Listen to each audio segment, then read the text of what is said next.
The O'Reilly Factor's on tonight.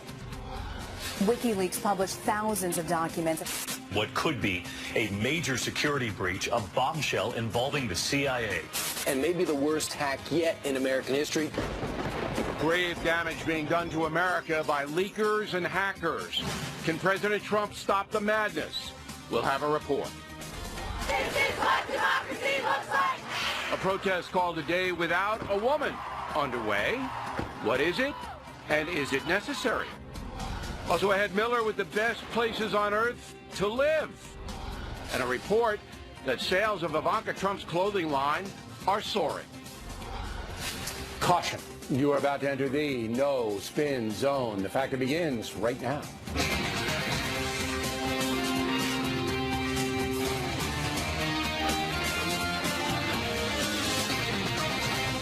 Hi, I'm Bill O'Reilly. Thanks for watching us tonight. Treason in the air. That is the subject of this evening Talking Points memo.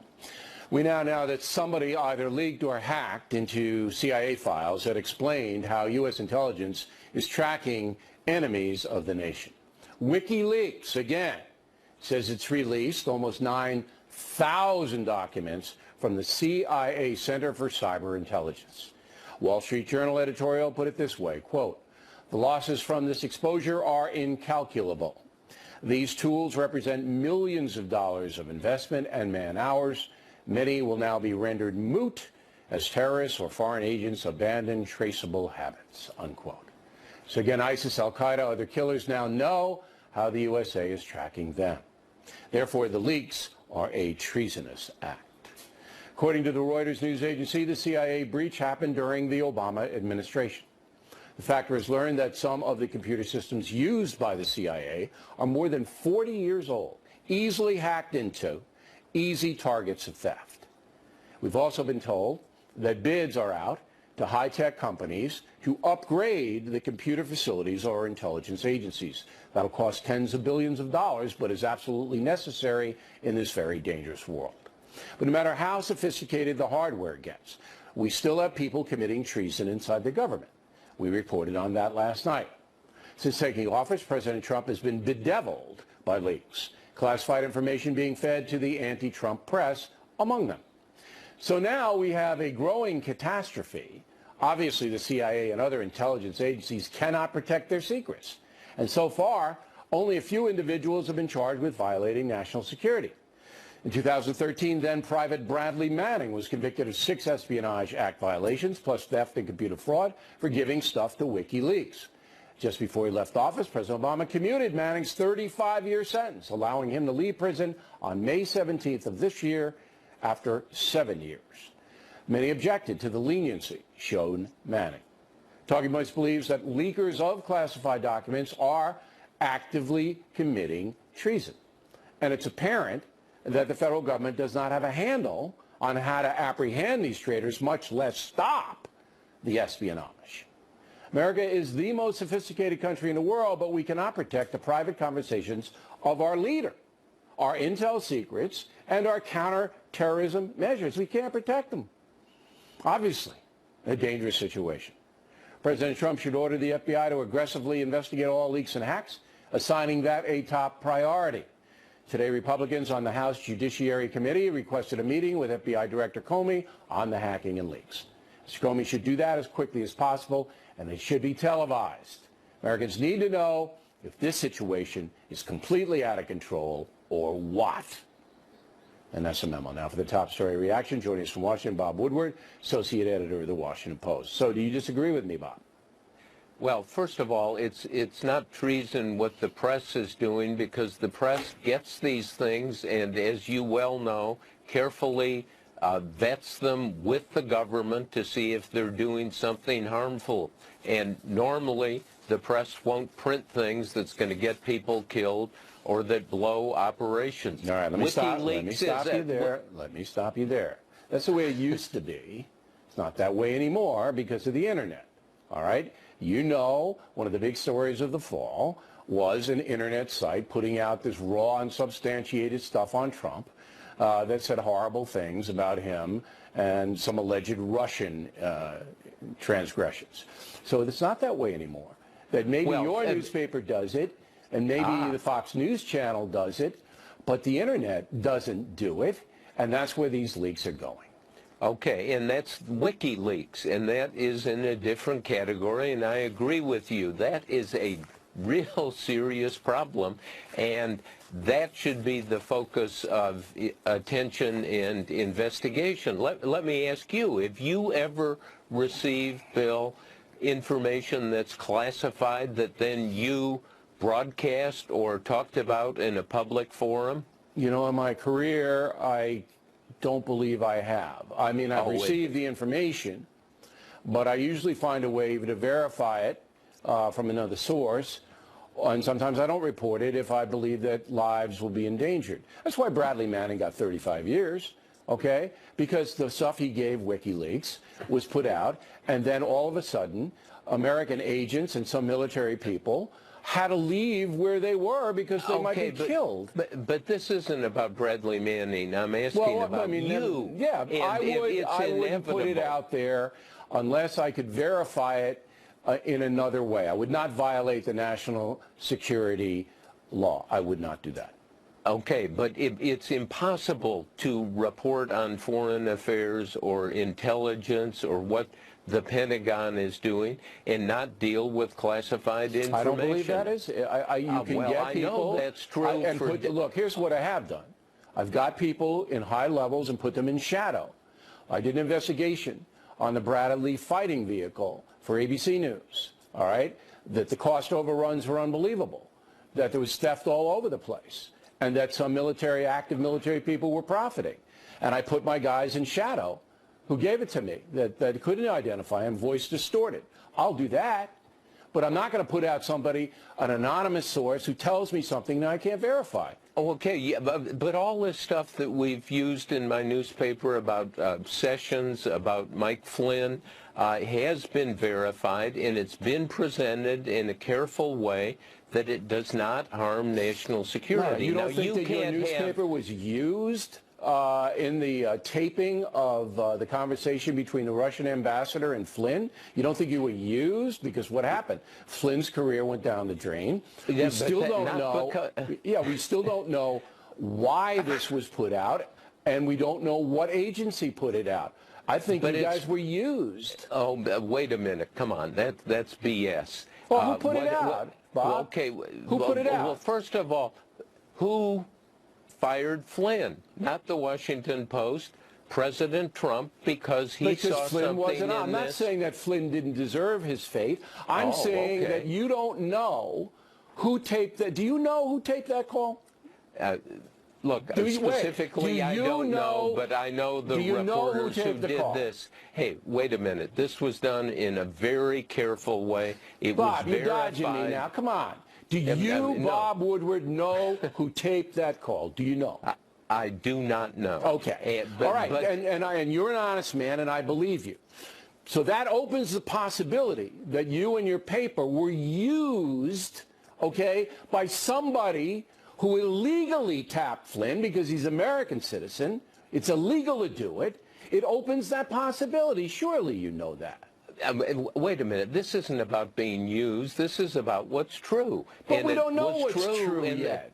Well, certainly we do. Trump has relieved him of duty. We know that he wasn't honest with the vice president about describing the call, but we don't know what the call was or if it had anything to do with the Trump campaign and the Russians. We don't know that. No, but we know that it was different than what Flynn had said, and that's what's therefore important. he got what he deserved in the sense that he wasn't up for you to make a judgment on, but these are journalistic judgments. Is this news? Can it be presented in a way that does not harm national security? Let me ask you a question. That's exactly what happened. Here's a simple question, okay? And I got to go over with Woodward here. The president's conversations with the Mexican president and the Australian prime minister, okay, were leaked. Were leaked. All right? Yeah. Do you consider that a legitimate form of reportage? First of all, you are in error when you think that somehow we passively sit around and wait for leaks. I didn't say that. I didn't assume that. I asked you a direct question. Those two conversations from a president to two foreign leaders were leaked, all right, by somebody who had access to them. Do you consider that a legitimate reportage? Because it informed people about what happened. Those were legitimate stories, and they were verified. Oh, come on. It certainly whipped up anti-American sentiment inside Mexico. It certainly did that. Well, look, we try to report the news, and the second or third bounce is not something that can be controlled. I want you to be clear. I'm not disparaging you or your paper. I want to know who the leakers are, all right? Who they are, and what agencies cannot control these people. And I think you do too.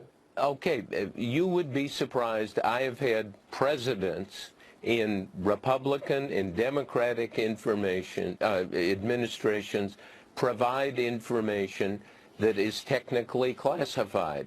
I've had very senior people in they the say Pentagon, it's off the record, don't print it. No, it's not. This is what happened.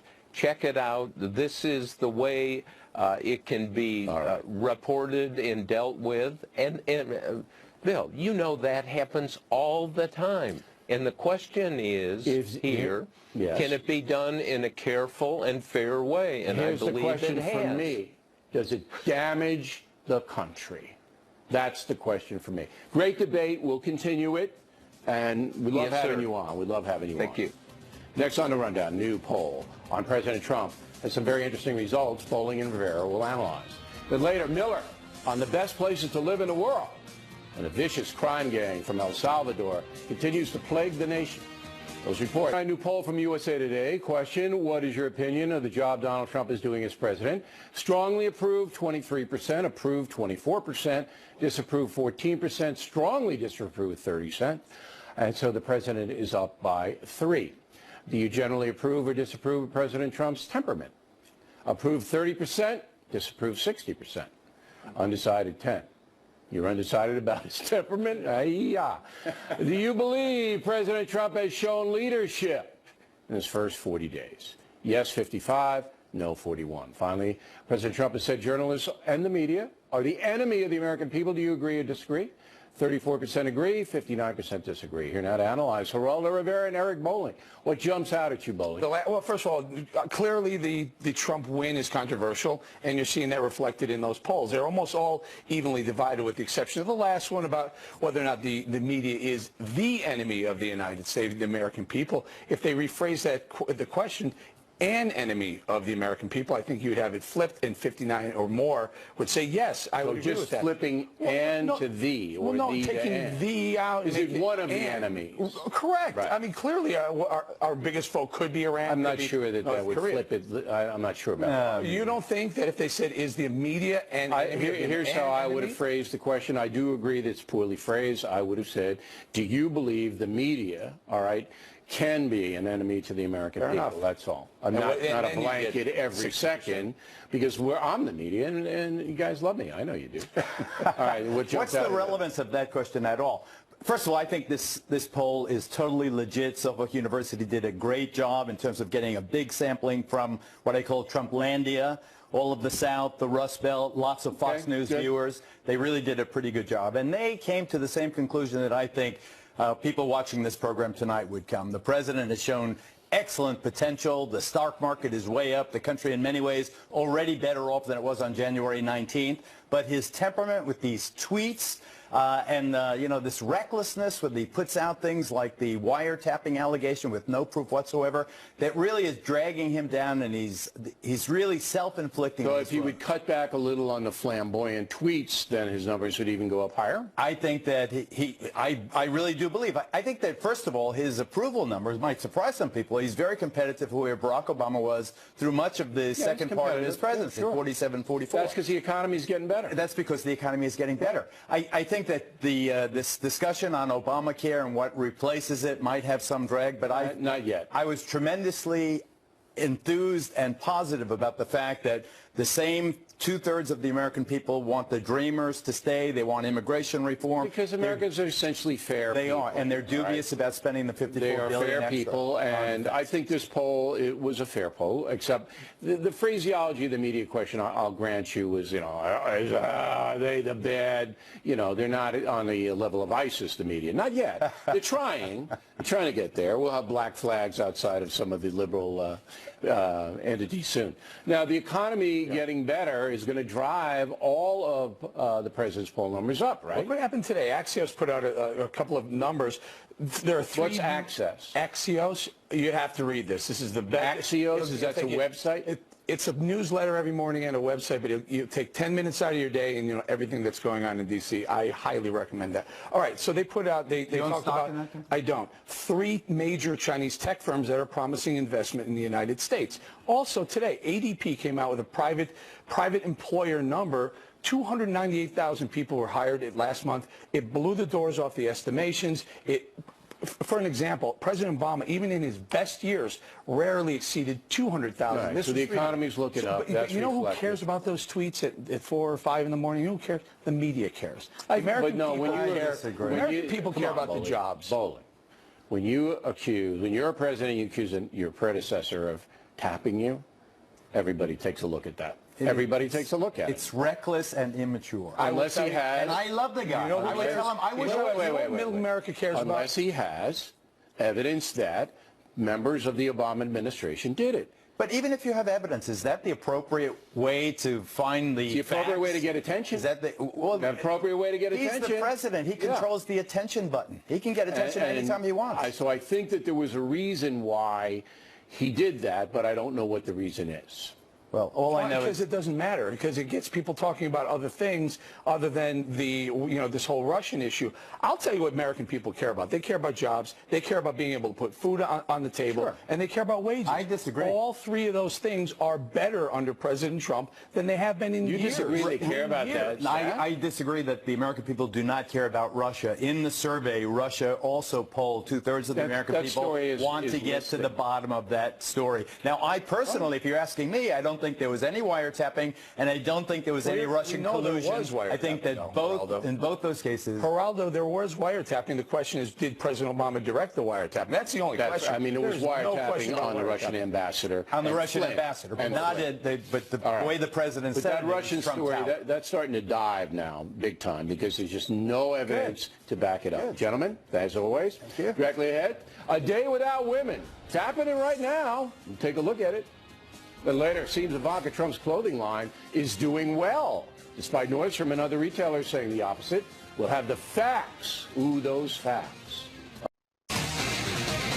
Personal Story segment tonight. Today is International Women's Day, but some have gone a bit further, branding it a day without a woman, calling for the ladies to take a day off from work or home duties. Here now to explain why, Leslie Marshall in Los Angeles, Penny Nance in our New York studio. Ms. Nance is the president of the Concerned Women for America. You're concerned.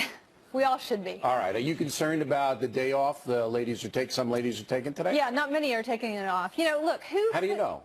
Because they're everywhere, by the way, and the women who are working and cleaning in the hotel I'm staying at, I asked them about it, and they said, hey, we're here, we're happy to have a job, and we think this guy needs a chance. Because the bottom line is these are people that are angry about Donald Trump being elected. Who isn't in favor of women? You're referencing the fact that the people who organized the day off thing are the same people who organized the Women's March in January. Women's March. Yeah. And so they're angry that Trump is president. But there has to be a theme, Leslie. You're in tune with this crew. What is the theme? Okay, so we're happy to get you. I didn't know whether you were going to be working today or not, but here you are. But why do they want ladies to take off from work? Well, first of all, wearing red is one way to support and show your solidarity, which I'm doing. And secondly, a lot of women can't take the day off from work, and that is actually one of the gripes. A lot of women, and even some women who voted for the president, are viewing him and his administration are being anti-woman and rolling back the clock, in a sense, with regard to women's issues and issues that women really care about, whether it be health care. Political? I still don't know why you want to take off from work. I mean, are you trying to get across to the guys that how much we need you? I mean, is that the point of taking off from work? Well, you know, historically, if you look back to the Montgomery bus boycott, it was 381 days, though, Bill, they showed what they could do with their economic power. But I don't know what the beef is. being the majority of consumers. I know what the beef was with the Montgomery boycott, but I don't know what the beef is. What's the beef? The beef is that the politicians of this country, this president and his administration, are not listening to the women of this country and the issues that we as women care about. And this sends a clear message. You have to look at both politics and the pocketbook. And with the consumerism in a boycott or a strike, that hits the latter. I think you just made Penny's point that it's people who don't like Trump who are doing this. No. Now, is there... No. Wait, listen. Is there a legitimate beef in your world, the people that you deal with, about gender equality in America? I agree with Hillary Clinton that there's never been another time in history that it's better to be born female, and certainly no better place to be born female than the United States of America. Okay, that's a positive message, but is there room for improvement? Always. Because in what areas? That's what I'm trying to get at. Well, okay, so women, by the way, outpace men in college degrees, in law degrees, in medical degrees, but we're not penetrating the very tip top.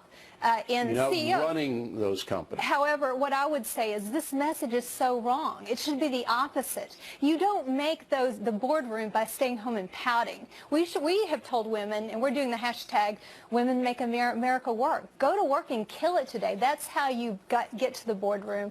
That's how you become CEO. All right. Are you disenchanted with America because more women aren't leading in certain industries? We have more opportunity than anywhere in the world. So you're optimistic. Very optimistic. All right. Are you pessimistic or optimistic, Leslie, wearing the red dress? What are you?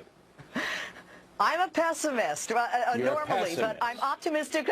I'm optimistic about the women of the future, looking at my daughter and the next generation of women, and it starts now. 2/3 of the women, 2/3 of the minimum wage earners in this country are women. They're asking for more money for a higher minimum wage, to be specific. A lot of women are saying that they don't like some of the decisions that are being made with regard to education, and there are people that voted for Trump. But Leslie, you just have to zero in on your beef, all right? If it's minimum wage, then we understand that, all right? But if it's, well, we don't like everything, that doesn't really do us any good.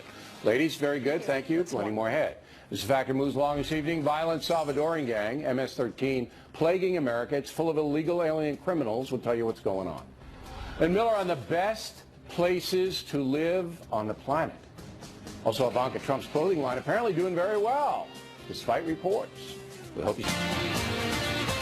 Back to follow-up segment tonight, illegal alien criminals all over the USA. A violent Salvadoran gang called MS-13 is causing trouble. And not just in the big cities. In Suffolk County, Long Island, the suburbs, 13 alleged Salvadoran gang members have been indicted for murder and other crimes. 4 members of the MS-13 gang who went by the names Funny, Blasty, Flash, and Turkey were charged in connection to the September slayings of Nisa Mickens and Kayla Cuevas, 2 teens found beaten to death in a Brentwood neighborhood. U.S. Attorney Robert Capers announcing a 41-count indictment including racketeering and obstruction of justice against a total of 13 MS-13 gang members. According to officials, 10 of the 13 members indicted are here illegally.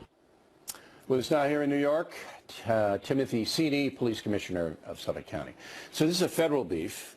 You worked with the feds on this case? Absolutely. That's the way you bring these gangs down. You collaborate with your federal law enforcement partners. You know, the work happens on the street, of course. Our officers are out there working hard, keeping pressure on these gang members. So you get the call that these 2 young girls are murdered, right? That's right. So your guys go out and investigate, and what did you find out? We found out that MS-13 was responsible, and they went out hunting for a victim. Did they know these girls? They knew Kayla Cuevas. All right, because these are young girls. I mean, these are what? 15 and 16. 15 and 16. So they wanted to kill the girls for any reason? there's a schoolyard beef that that was going on between Kayla and these savages, and they decided that she had to die. And then this other girl was with her, so she died as well. Wrong place, wrong time. Now, so you're not a sanctuary county, and you don't, if you see somebody in the country illegally, you don't automatically give them a pass, right? That's right. So when we arrest someone and they're here illegally, we notify the Department of Homeland Security, and they'll take whatever action they deem appropriate. Right away. Does it matter if it's a DUI or a homicide? Upon arrest. Upon arrest. So felony. you know, okay. Does that get the people of Suffolk County going, what you doing? You're anti-immigrant, you're this, you're that. Do you hear that? No, we work very closely with our immigrant communities. Our immigrant communities are strong supporters of law enforcement. You don't get any backlash on this guy. This is good. Certainly there's some, but we do a lot of community engagement. We explain our policies very clearly so that folks know what we're doing and why we're doing it. But see, if you were in New York City, it's totally opposite. As soon as you cross into the city, the cops are told not to do that, not to, upon arrest, alert Homeland Security. Let's take a look at the Salvadoran gang. When were you first aware that they showed up in Suffolk County, again, the suburbs, and what do they do? Well, we've had a presence of MS-13 in Suffolk County for many, many years, but we did see an uptick in recent years, 2014, 2015, and in 2016. And why this gang is so dangerous, unlike some of the other gangs who sell drugs for money and they engage in extortion and then use violence to protect that economic activity, this gang engages in violence for sport. So they're particularly dangerous, and they engage in just brutal levels of violence, and we need to do everything we can to get them off our streets. All right, 14 were indicted, 10 are illegal aliens. I don't know how many had a record. Do you know how many had a prior record out of the 10 who are illegal? The individuals who were charged with Nisa and Kayla's murder did not have a record. They're very... Okay, so they didn't have a record. They were in a gang, though, and that's a deportation offense if you're in a gang. How many MS-13s are there in Suffolk County? You have an estimate? Yeah, there's approximately 300. And 300? Yes. And how many of they are illegal aliens, you know? It's we don't have the exact numbers on that. We obviously collect as much intelligence as possible. What we're finding is that a lot of folks are illegally entering the southern border, and then they're underage, actually, and they're detained by the Department of Homeland Security, and then they're transferred to the Department of Health, and there's a program called Unaccompanied Children Program.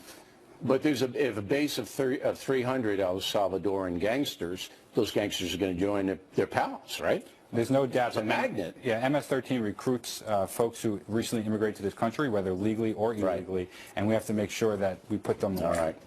All right, Commissioner, we'll keep us posted about what happens, and we appreciate you coming in. When we come right back, it'll be Miller time, the best places on earth in which to live.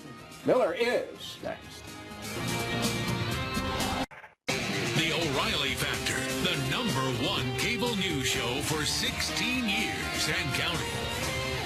Thanks for staying with us. I'm Bill O'Reilly in the Miller Time segment. Tonight, the USA has slipped to 7th in the best country world rankings. According to U.S. News & World Report, here's the top 10. Switzerland, #1. Canada, United Kingdom, Germany, Japan, Sweden, then us, then Australia, France, and Norway. Here now, from Santa Barbara, California, Dennis Miller. So what do you think of the list, Miller? You know, Billy, my feminine side almost didn't come in today. A lot of gals taking off, sleeping in. I am woman, hear me snore. Listen, we might be 7th, but I still say that we're #1 in sense of humor, and to prove that to you, Bill, I have a riddle. Can I lay a quick riddle on you before we break down the other countries? Absolutely. All right, here's my riddle. Do you know when 11:59 p.m. occurs? A minute before midnight. At the end of the day. At the end of the day. You're punishing me, Miller. You're punishing me. All right? I knew that. We have some letters on that. Yes. All right. So, Switzerland. Let's break down the other countries. Yeah, you want to live in Switzerland? Yeah. All right. Usually I'm neutral on Switzerland, but it's got its problems too, Billy. If you live next door to Heidi, her old man grandpa's up at 6 in the morning blowing on the Ricola horn, so they got problems there. #2, Canada. I like Canada. It's given me my wife. I love Canada, but there's too many petulant American actors migrating up there after the last election. What's that? Oh, none of them went? Sorry, Canada. Love the UK at #3. I just don't love it as much as the USA. #4, Germany. Germany. I hear it's great.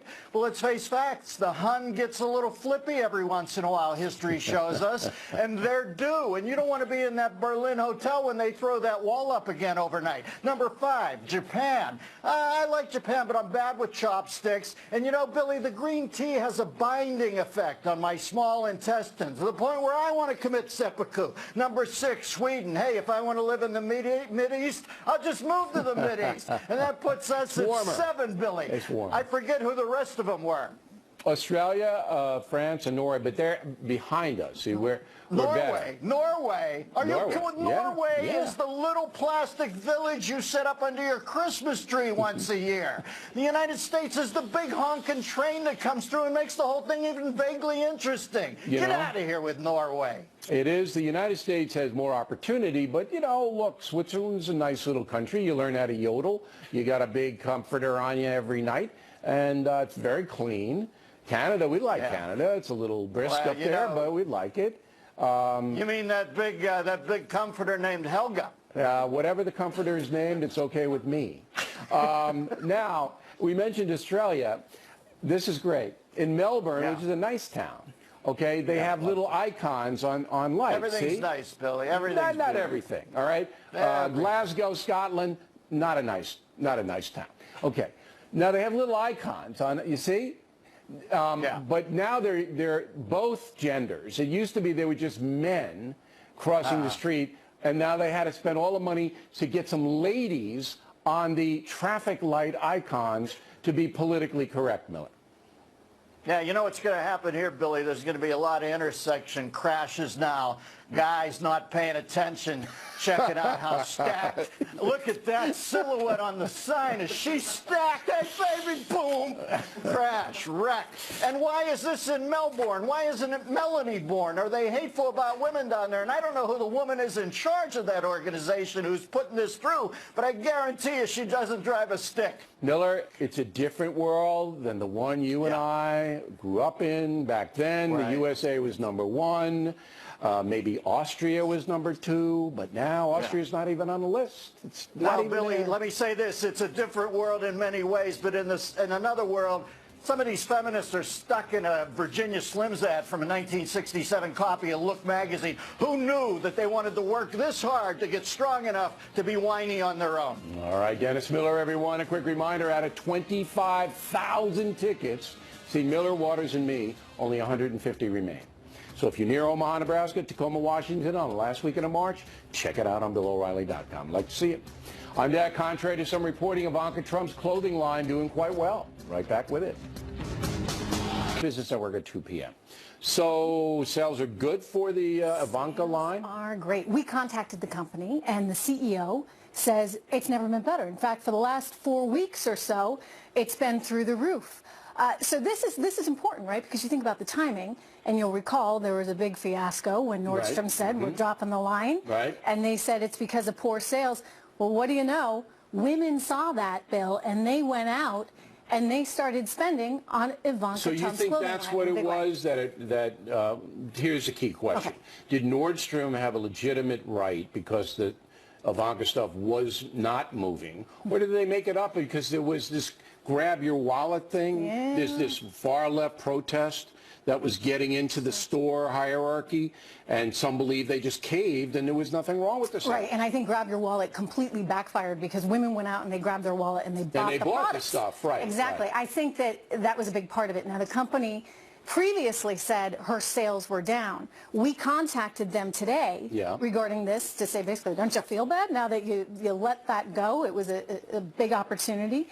And they said, we don't comment on individual sales and lines. So, they're trying to have their cake and eat it, too. So I think there are still legitimate questions. It would be fascinating to know, and I guess we could find out whether this whole Ivanka Trump controversy was generated by these far-left people who wanted to punish the Trump family, or the sales actually did rocket up after this became known, and women, as you point out, saying, we don't like this. We're going to go back. We're going to go out and buy. I think Nordstrom's was concerned from a political perspective because of the Grab Your Wallet campaign. That said, January is a tough time, right? Women have spent all their money. They went Christmas shopping. Nordstrom's a loser because if they don't have the Trump stuff and the ladies want it, Spend it to get some Indeed. And you know what? I should point out, sales are now up better than 300%. Wow. According 300%. to some data online, which is very I don't know if Ivanka needs the money, but it's good news for her.